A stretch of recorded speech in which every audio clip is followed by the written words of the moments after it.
Vamos ver agora as mobilizações que levaram às primeiras grandes conquistas trabalhistas aqui no país. A terceira reportagem da série sobre o anarquismo conta a história da origem dos sindicatos brasileiros quase um século atrás.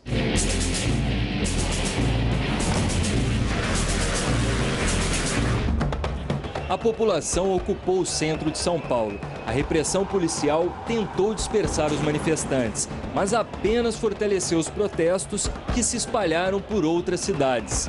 O Brasil parou e a voz das ruas foi ouvida. Essa história não aconteceu apenas neste ano. A primeira vez foi quase um século atrás.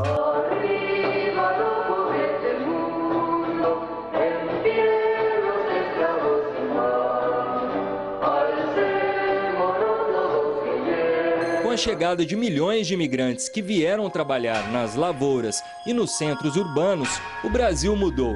Em menos de 30 anos, a população de São Paulo saltou de 60 mil para quase 600 mil habitantes.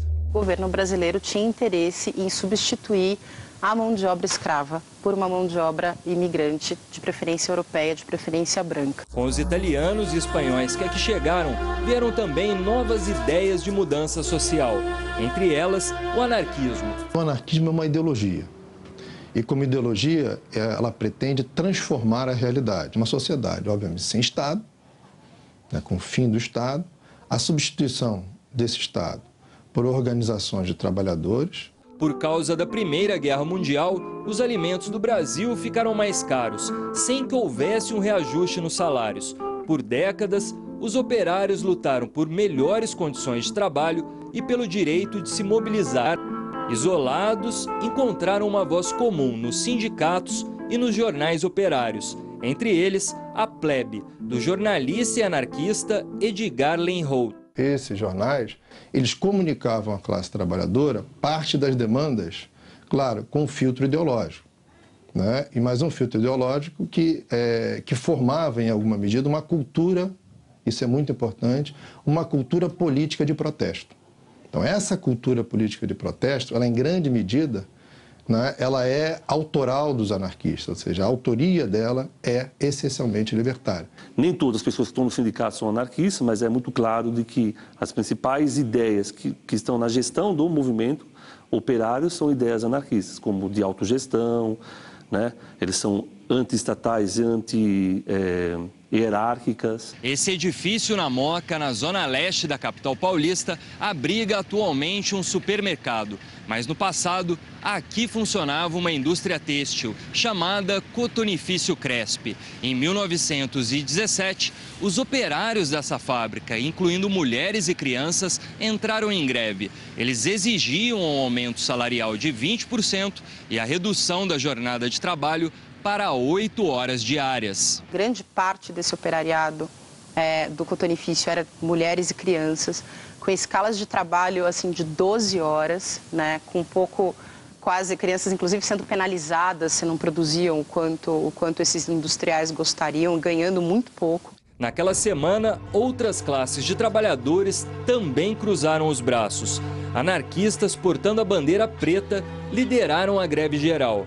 Dias depois da morte do sapateiro e anarquista espanhol José Martinez, 70 mil pessoas saíram às ruas, o maior movimento de contestação operária do Brasil até então. A repressão realmente brutal e era considerada quase um alimento natural, porque geralmente o movimento dos trabalhadores era associado ao anarquismo também para destacar a periculosidade, porque os anarquistas, tanto assim em parte da grande imprensa ou no discurso do Estado, eram apresentados como bandidos quase. Além da paralisação, outras formas de ação direta eram a sabotagem, o boicote e o confronto com policiais. Uma greve que luta por 8 horas de trabalho, por melhores condições assim, da mulher dentro da fábrica, na que o menor não trabalha no período de madrugada, que era muito comum, aumento de salários, né, e que vai se generalizar numa greve na cidade inteira e que depois vai ter surgimento de greves em outras cidades, como greve de solidariedade. Empresários acataram parte das reivindicações para pôr fim à greve. As lutas, no caso, e essa também se evidencia, não era somente pela melhoria das condições de vida e de trabalho, mas é um esforço de tentar criar condições mínimas de democracia no Brasil, onde as associações, as organizações de trabalhadores fossem reconhecidas como um elemento legítimo na sociedade. Esse é um momento em que isso acontece. Assim como na greve geral, os recentes protestos também se espalharam por várias cidades, os manifestantes se valeram de ações diretas e as reivindicações foram parcialmente atendidas. O caráter popular da greve 17, na minha apreciação, é mais evidente do que as atuais manifestações. Nem por isso as atuais manifestações são menos justas, né, e menos importantes. Então não sejamos nostálgicos, mas façamos, obviamente, o elogio àquilo que do passado ficou e que nós, em alguma medida, estamos nos beneficiando. E a ação direta, certamente, é o elemento de benefício para 1917 e para os tempos atuais.